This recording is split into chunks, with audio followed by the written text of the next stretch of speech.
my dear students, today we are going to learn the subject which is your science and technology. This is your part 2 of standard 9.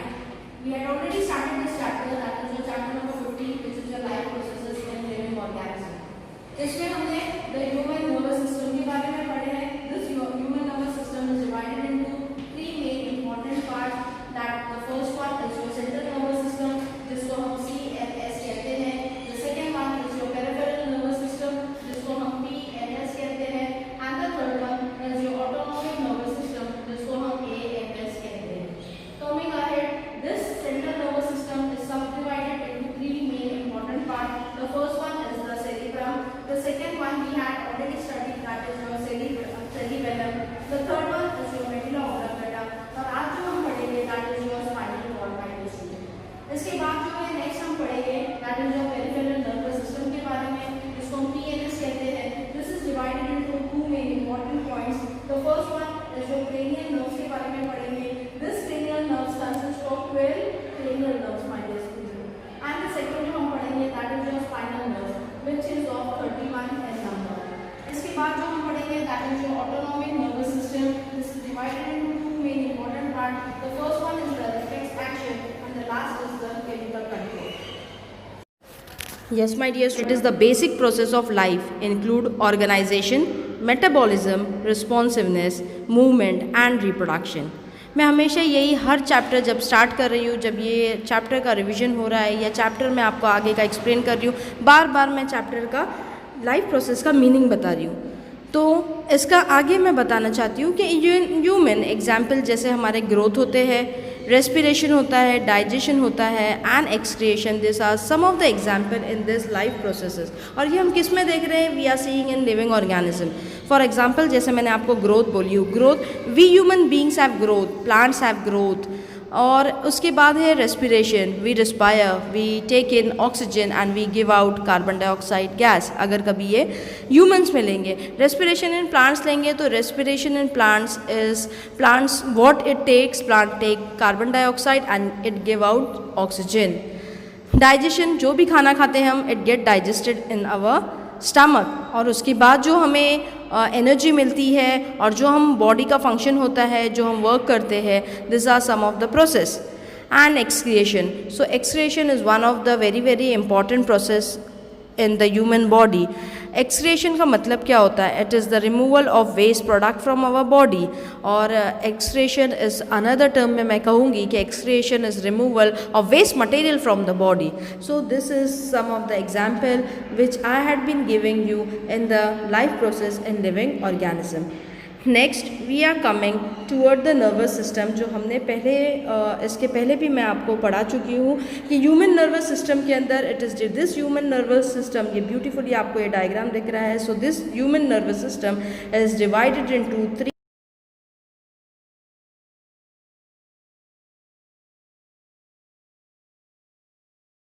your peripheral nervous system and third is your autonomic nervous system.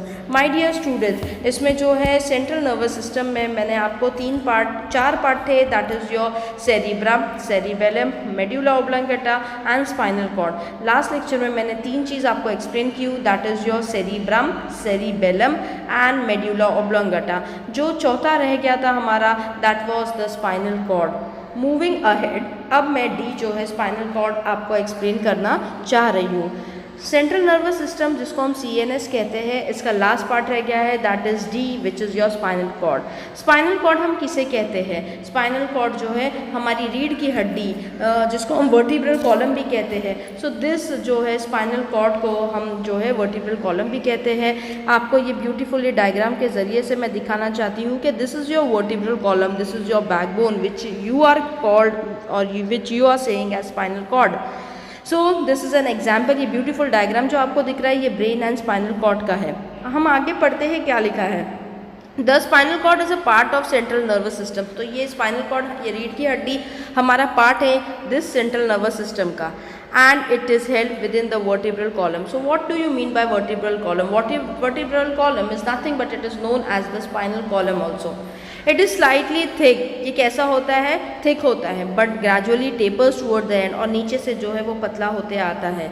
आपको दिख रहा है ये brain, beautiful brain दिख रहा है। So this brain is your cerebrum, this ये grey colour का पार्ट है that is your cerebellum, and this नीचे से जो आपको ये यहाँ पर दिख रहा है वर्म जैसा, that is your medulla oblongata, and red colour का जो पोर्शन है this is your spinal cord my dear student, and this year we called it as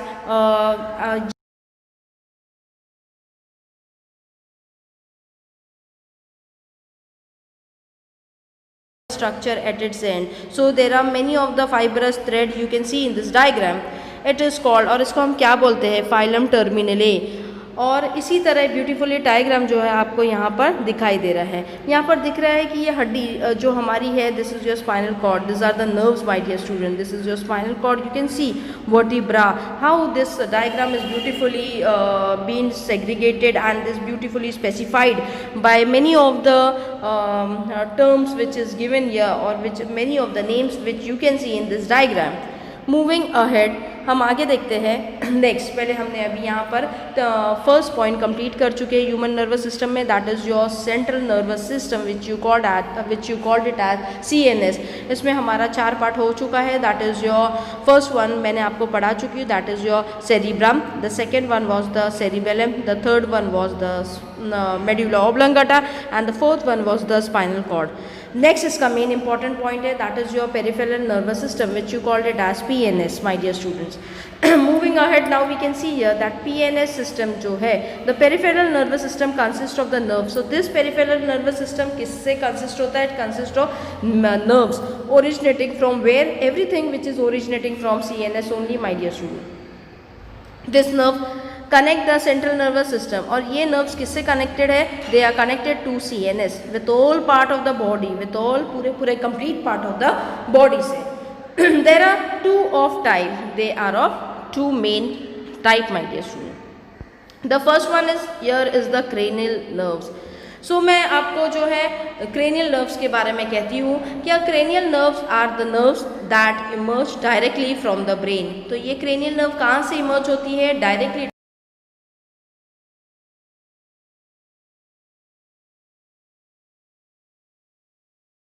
associated with various part, बहुत सब पूरे पार्ट ऑफ द ब्रेन से ये various part in the head से जो है they are associated, not only head, they are associated with the thorax and abdomen too.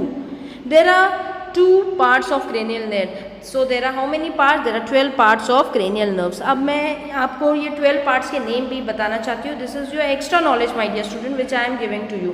So ये है 12 part of cranial nerves जिसमें से मैं आपको बता रही हूँ. ये आपके जब आप higher studies after 10th if you are taking in the science for 11th and 12th, so इसका deep explanation वहाँ पर ये जो है आपको complete lesson में बताया गया है. लेकिन फिर भी मैं अपनी ओर से आपको ये 12 pair of cranial nerves के नाम बताना चाहती हूँ.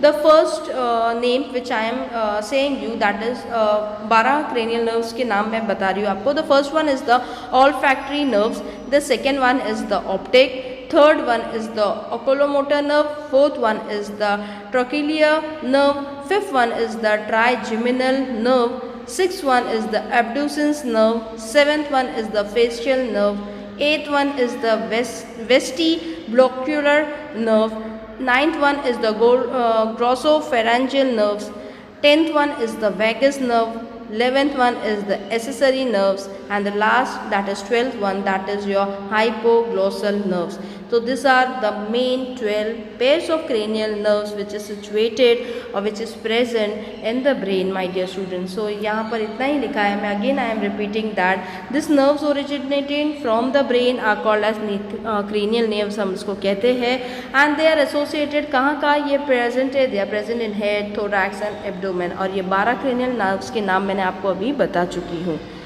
Next that is your B which is your spine.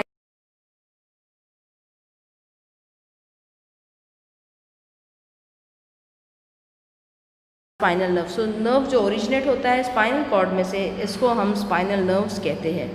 This are associated with where they are associated with arm से, लेग से, स्किन से and some other part of the body. इसमें जो है स्पाइनल नर्व्स कितने पेयर के होते हैं? They are 31 pair of spinal nerves. So how many pair of spinal nerves are there, my dear student? There are 31 pair of spinal nerves. And how many pair of cranial nerves are there? There are 12 pairs of cranial nerves. So this peripheral nervous system, which is your main important part in this chapter, is divided. These are of two types and they are divided into two parts. That is, the first one is the cranial nerve, जिसके बारे में मैंने आपको पढ़ा चुकी हूँ, and the B1, that is your spinal nerves. Coming toward next, now you can see the third main important point, that is your autonomic nervous system. तो मैंने आपको पहले ही बताई थी कि this human system is subdivided into two parts. The first one is the central nervous system, the second one is the peripheral nervous system, and the third one is the autonomic nervous system. So पहला जो हमने देखे थे, that is your central nervous system में they are divided into cerebrum. This CNS is divided into cerebrum, cerebellum, then medulla oblongata, and last was your spinal cord. अब हमने जो peripheral nervous system देखे हैं, this was divided into two parts. The first one was your cranial nerve and the second one what we had seen about spinal nerves, my dear students. Now आगे बढ़ते हैं हम. Next, that is your third main important part, that is your autonomic nervous system. ये last part हम human nervous system में पढ़ रहे हैं. यहाँ पर हम देखेंगे कि what do you mean by reflex action. So reflex action actually है क्या, इसके बारे में हम इसमें study.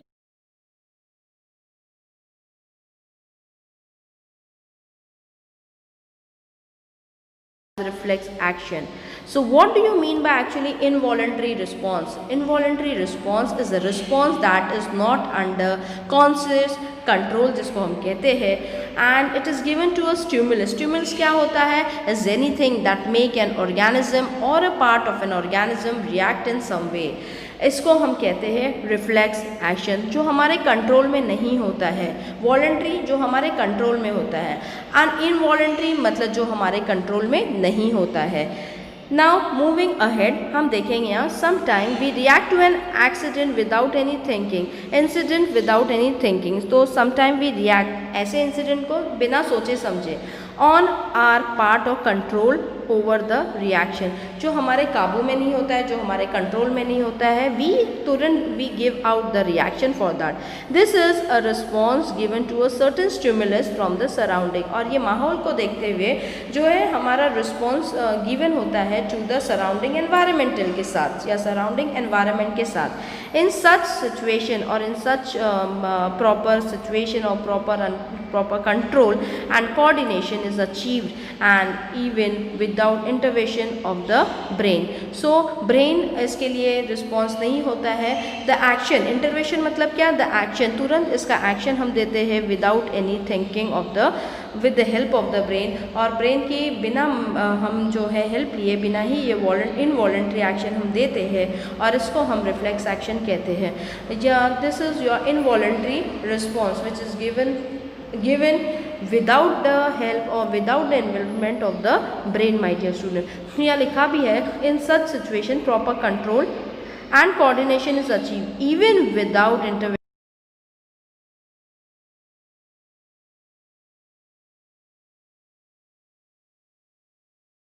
देते हैं. यहाँ पर आपको दिख रहा है डायग्रामेटिक जो है ये, this is your spinal cord my dear students, और यहाँ से आपको दिख रहा है किस तरह जो है इसका रिस्पॉन्स, रिफ्लेक्स एक्शन का रिस्पॉन्स हो रहा है. जैसे फॉर एग्जांपल कैंडल जली है, आपने इसको टच किए, आपको जो है वो हिस्सा हाथ का जल गया है. दिस इज़, ये जो है यहाँ से आपका रिस्पॉन्स हो रहा है, थर्ड स्पाइनल कॉर्ड की ओर जा रहा है, fourth again it goes to the down position, fifth, six, and then यहाँ पर रियलाइज़ हो रहा है सेवन्थ पोजीशन के क्या दिस एक्शन इज़ गिवन, हमारा हाथ जल गया है. ओके, सो यहाँ हमें ये बताना चाह रहा है, ये बता रहा है कि जब वो हाथ जल गया तो ये ब्रेन ने नहीं कहा है कि अब तुम हाथ लगाओ इस कैंडल को. So this is the involuntary response which is given to a stimulus from the environment, from the माहौल. Coming toward the next, we are coming ahead, and first वाला जो हमारा था that was the reflex action, and now इसी में जो है autonomic nervous system में हम second पढ़ेंगे, that is your chemical control.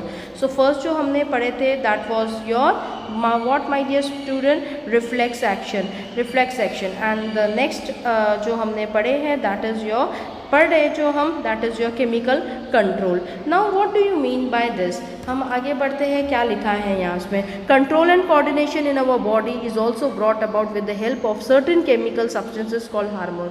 सो जो भी हमारा कंट्रोल होता है एंड कोऑर्डिनेशन किसमें, इन हमारे बॉडी, हमारे बॉडी में किसकी हेल्प से जो है ये आगे बढ़ता है. It is also brought about with the help of certain chemical substance जिसको हम हार्मोन्स कहते हैं. हम आगे देखेंगे क्या लिखते हैं. दिस हार्मोन क्या सिक्रीट करता है, एंडोक्राइन ग्लैंड सिक्रीट करता है. एंडोक्राइन ग्लैंड के अलावा यहाँ पर क्या लिखा है.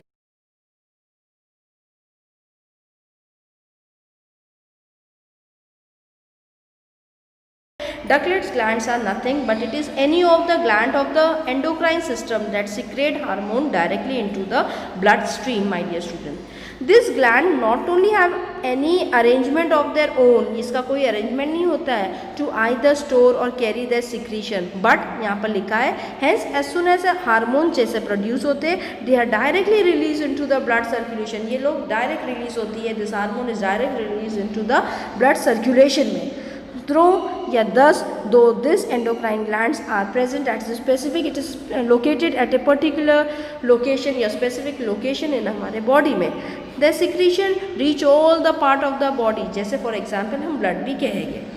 Endocrine gland also along with the nervous system ये responsible है for the control and coordination in our body. So this endocrine gland along with nervous system के साथ they are responsible for control and coordination purpose के लिए. So what they are responsible? They are responsible for the control and coordination. Now यहाँ पर हम आगे बढ़ते हैं. यहाँ पर क्या लिखा है, नॉट ओनली दिस, यहाँ पर लिखा है कि तो this endocrine though these two systems help each other to control and integrate the various activity of the body. So this two system help करता है to control and whatever functioning, whatever activities you are doing in your body, these two are very very essential और these two of them are an important concept मैं बोलूँगी. जैसे कि for example endocrine gland और nervous system ये दोनों भी मदद करते हैं body की activities करने के लिए. A marked difference between two systems is that nerve impulses are fast but short-lived, whereas the action of hormone is very very slow.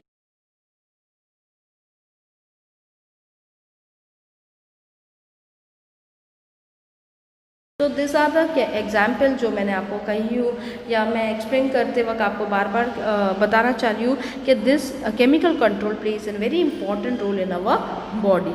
Next B chemical control का हमने एंडोक्राइन ग्लैंड ये जो है तस्वीर बताना चाह रही हूँ कि it is very important that hormones are secreted या secreted only in required quantity and there is special mechanism which control the quantity and timing of the hormone secretion. जैसे कि यहाँ पर दिख रहा है दोनों में जो है ब्रेन है, हाइपोथैलेमस है, this is your pineal gland, this is your pituitary gland, this is your thyroid gland my dear student, this is your parathyroid, this is your thymus. यहाँ तक का दोनों भी पार्ट इक्वल है. this is your endocrine gland. वो इसमें बस एक चीज़ का डिफरेंस है मेल में, this is your testes and here you can see the ovary in female. So example यहाँ लिखा है whenever there is an increase in the blood sugar या blood glucose level, certain cells in the pancreas get stimulated and as a response they release a greater quantity of insulin. हम हमेशा बोलते हैं कि insulin जब अच्छे से secrete नहीं होता है तब इंसान को डायबिटीज़ होती है, हम इंसुलिन लेते हैं और we take diabetes medicine. So अगर बॉडी में everything is controlled, hormonal system में अच्छी तरह से कंट्रोल है, everything is very very active, so हम हमेशा बोलते हैं कि our body is very very healthy. Moving ahead, now I am giving you the assignment my dear student, you have to write down in your notebook. आगे हम देखेंगे answer the following question में explain chemical coordination in humans and give the names and function of some hormones. B हम देखेंगे you have to write difference between excretory system of humans and plants के बारे में. Third में हम देखेंगे